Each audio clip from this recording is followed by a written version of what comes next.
Politikus Fahri Hamzah menyebut badan Presiden Joko Widodo makin kempes. Apa maksud dari pernyataan itu?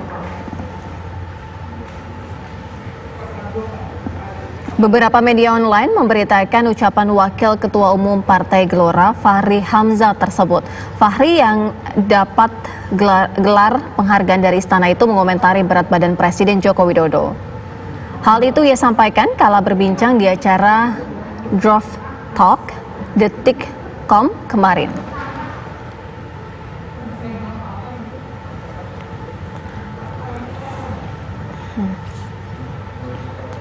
Langsung kita bergabung dengan politikus Fahri Hamzah. Assalamualaikum, selamat petang Bang Fahri. Waalaikumsalam, apa kabar? Bang Fahri, ini baru dapat penghargaan dari Presiden Jokowi. Tapi ada juga pernyataan Anda yang cukup kontroversial mengomentari tubuh dari Presiden Joko Widodo. Kita ingin tahu pencetusnya apa sebenarnya Bang Fahri ini? Iya, saya kan diwawancara tentang bagaimana saya memandang Presiden sekarang kan. Saya mengatakan bahwa Presiden ini di periode terakhir ini tidak selayaknya lagi dilibatkan dalam konflik gitu. Dan itu sebabnya banyak sekali pekerjaan yang harusnya ditanggung oleh mereka-mereka yang berada di sekitarnya. Ya, saya memberi contoh kasus COVID ini. Waktu kami dengan Presiden ketemu, kan beliau sampai mengatakan dia itu nggak pernah turun berat badan lebih dari sekilo. Dia bilang sekilo naik lagi, sekilo naik lagi. Sekarang ini udah turun 3 kilo nggak naik-naik, kata dia begitu. Jadi itu yang saya bilang makin kempes Presiden itu gitu. Itu ceritanya. Oke, Bang Fahri, kalau dari kacamata Bang Fahri sendiri, bagaimana dengan kebijakan-kebijakan dari Presiden Joko Widodo saat ini?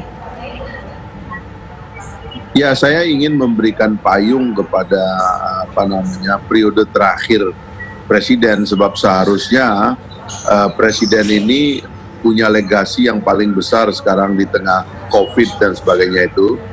Legasi paling besarnya adalah bagaimana mengantarkan kita bangsa Indonesia dalam transisi yang begini banyak ancamannya. Pertumbuhan ekonomi sekarang minus 5% ya, 5,3, dan itu bisa berefek kepada dropnya tingkat kesejahteraan rakyat secara umum. Kalau kesejahteraan rakyat itu drop secara masif, itu bisa berefek kepada keresahan massal dan itu bisa berbahaya sekali.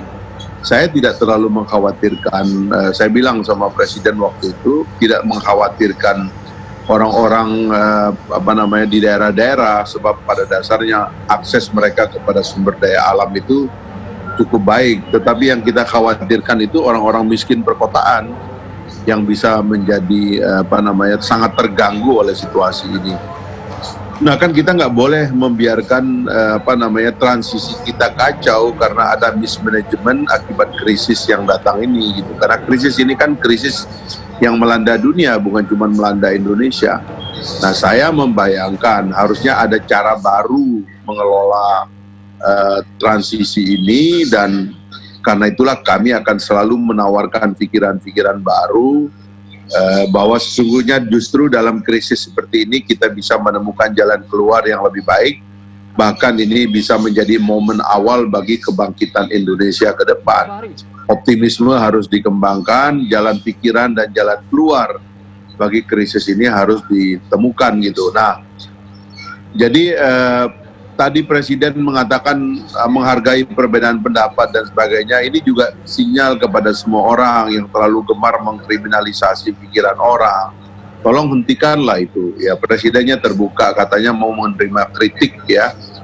Ya, karena memang krisis ini memerlukan pikiran-pikiran yang lebih bebas dan terbuka, karena kita lagi memerlukan jalan keluar bagi problem bersama kita ini. Bang Fahri, secara pribadi Anda yang curhat langsung berhadapan dengan Presiden Joko Widodo, ada tidak yang disampaikan beban atau persoalan besar yang dihadapi selain COVID tentu? Kita juga dibayang-bayangi resesi ekonomi nanti kuartal 3. Ya, banyak yang disampaikan yang mengesankan kepada saya. Memang Presiden memerlukan semacam metode kelola pemerintahan yang lebih baik, dan itu kan juga memerlukan kepandaian orang-orang di sekitarnya gitu. Karena kalau kita menyalahkan presiden, masalahnya kan presidennya sudah terpilih, sudah dilantik secara resmi. Kalau kita bicara oposisi, oposisi sudah nggak ada. Pak Prabowo-nya sudah jadi menteri. Jadi pada dasarnya kan ini kan kabinet sudah bersatu. Karena itulah menurut saya, kenapa presiden ini mesti diseret dalam konflik? Kenapa bukan presiden diseret dalam momen-momen persatuan untuk mengumpulkan sebanyak mungkin inisiatif dan energi besar yang ada dalam tubuh bangsa kita ini untuk kita keluar dari krisis gitu. Saya kira makna daripada pernyataan singkat presiden tadi juga waktu menyampaikan alasan memberikan tanda jasa itu juga itu ke arah sana maksudnya. Oke, baik. Terima kasih Bang Fahri Hamzah atas waktunya di Kabar Petang.